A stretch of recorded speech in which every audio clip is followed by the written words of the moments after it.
Both as a member of Sunday school as I was growing up and later as a pastor, Sunday school was one of the most vital dimensions of the local church. Sunday school for me has always been fellowship, pastoral care, the study of the Word, outreach, and evangelism. Those four dimensions are what makes Sunday school important to every local church, regardless of the size, regardless of the era in which that Sunday school exists.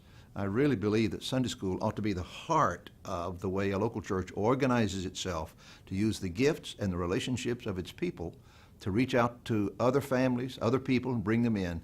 And it becomes the primary means by which many of our children and young people will understand the truths of Scripture and begin to relate those stories in the story of God to their own lives and experience.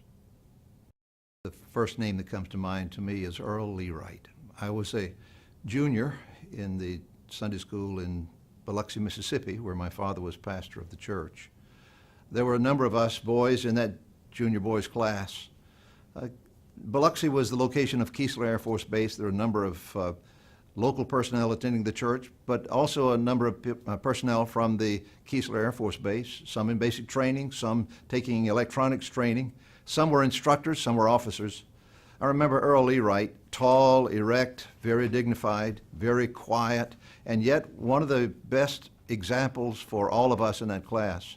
He loved us deeply, challenged us, taught us, modeled for us what it was to be a Christian.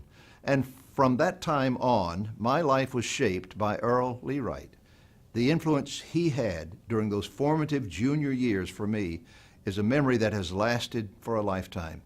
I recently had an opportunity to be with Earl Leewright and to participate by video in his receiving recognition on the Joplin District here in the USA for having taught an adult Sunday school class for many, many years. This good man has served Christ and the kingdom, shaping lives from that junior boys class all through an entire life of teaching the Word.